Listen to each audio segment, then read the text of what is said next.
My starting point when it comes to the consideration of any issue relating to free speech is my passionate belief that the second most precious thing in life is the right to express yourself freely.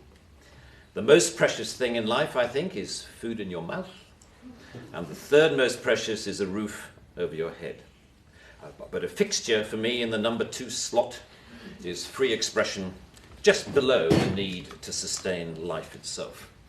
That is because I have enjoyed free expression in this country all my professional life and fully expect to continue to do so. Personally, I suspect highly unlikely to be arrested for whatever laws exist to contain free expression because of the undoubtedly privileged position that is afforded to those of a high public profile. So my concerns are less for myself and more for those more vulnerable because of their lower profile. Like the man arrested in Oxford for calling a police horse gay, or the teenager arrested for calling the Church of Scientology a cult, or the cafe owner arrested for displaying passages from the Bible on a TV screen. When I heard of some of these more ludicrous offences and charges, I remembered that I had been here before in a fictional context. I once did a show called Not the 9 O'Clock News some years ago, and we did a sketch where Griff Rhys-Jones played Constable Savage, a manifestly racist police officer to whom I, as his station commander, is giving a dressing down for arresting a black man on a whole string of ridiculous, trumped-up and ludicrous charges. The charges for which Constable Savage arrested Mr. Winston Kadogo of 55 Mercer Road were these: walking on the cracks in the pavement, walking in a loud shirt in a built-up area during the hours of darkness, and one of my favourites, walking around all over the place. He was also arrested for urinating in a public convenience and looking at me in a funny way. Who would have thought that we would end up with a law that would allow life to imitate art so exactly? I read somewhere a defender of the status quo claiming that the fact that the gay horse case was dropped after the arrested man refused to pay the fine, and that the Scientology case was also dropped at some point during the court process, was proof that the law was working well, ignoring the fact that the only reason these cases were dropped was because of the publicity that they had attracted. The police sensed that ridicule was just around the corner and withdrew their actions. But what about the thousands of other cases that did not enjoy the oxygen of publicity, that weren't quite ludicrous enough to attract media attention?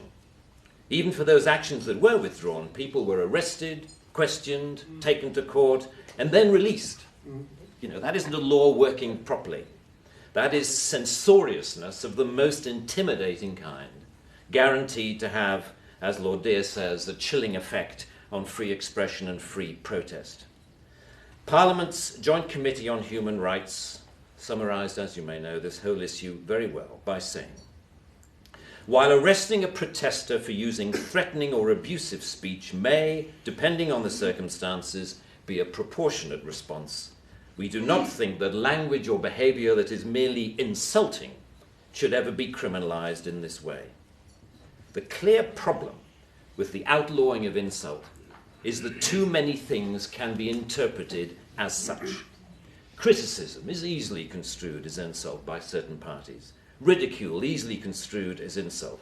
Sarcasm, unfavourable comparison, merely stating an alternative point of view to the orthodoxy can be interpreted as insult. And because so many things can be interpreted as insult, it is hardly surprising that so many things have been, as the examples I talked about earlier show. Although the law under discussion has been on the statute book for over 25 years, it is indicative of a culture that has taken hold of the programmes of successive governments, that with the reasonable and well-intentioned ambition to contain obnoxious elements in society, has created a society of an extraordinarily authoritarian and controlling nature. It is what you might call the new intolerance, a new but intense desire to gag uncomfortable voices of dissent. I am not intolerant, say many people, say many softly spoken, highly educated, liberal-minded people. I'm only intolerant of intolerance. And people tend to nod sagely and say, oh yes, wise words, wise words. And yet if you think about this supposedly inarguable statement for longer than 5 seconds, you realize that all it is advocating is the replacement of one kind of intolerance with another, which to me doesn't represent any kind of progress at all. Underlying prejudices, injustices, or resentments are not addressed by arresting people. They are addressed by the issues being aired, argued, and dealt with, preferably outside the legal process. For me, the best way to increase society's resistance to insulting or offensive speech is to allow a lot more of it. As with childhood diseases, you can better resist those germs to which you have been exposed. We need to build our immunity to taking offence so that we can deal with the issues that perfectly justified criticism can raise. Our priority should be to deal with the message, not the messenger. As President Obama said in an address to the United Nations only a month or so ago, laudable efforts to restrict speech can become a tool to silence critics or oppress minorities. The strongest weapon against hateful speech is not repression, it is more speech. And that's the essence of my thesis, more speech. If we want a robust society, we need more robust dialogue, and that must include the right to insult or to offend. And even if, as Lord Dear says, the freedom to be inoffensive is no freedom at all. The repeal of this word in this clause will be only a small step, but it will, I hope, be a critical one in what should be a longer-term project to pause and slowly rewind a creeping culture of censoriousness. It is a small skirmish in the battle, in my opinion, to deal with what Sir Salman Rushdie refers to as the outrage industry. Self-appointed arbiters of the public good, encouraging media-stoked outrage to which the police feel under terrible pressure to react. A newspaper rings up Scotland Yard. Someone has said something slightly insulting on Twitter about someone who we think a national treasure. What are you going to do about it? And the police panic and they scrabble around and then grasp the most inappropriate lifeline of all, Section 5 of the Public Order Act, that thing where you can arrest anybody for saying anything that might be construed by anyone else as insulting.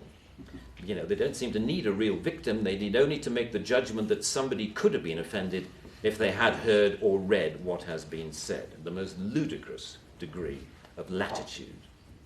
The storms that surround Twitter and Facebook comment have raised some fascinating issues about free speech, which we haven't really yet come to terms with. Firstly, that we all have to take responsibility for what we say, which is quite a good lesson to learn. But secondly, we've learned how appallingly prickly and intolerant society has become of even the mildest adverse comment. The law should not be aiding and abetting this new intolerance. Free speech can only suffer if the law prevents us from dealing with its consequences. I offer my wholehearted support to the Reform Section 5 campaign. Thank you very much. For more great content, like, subscribe and hit the notification bell.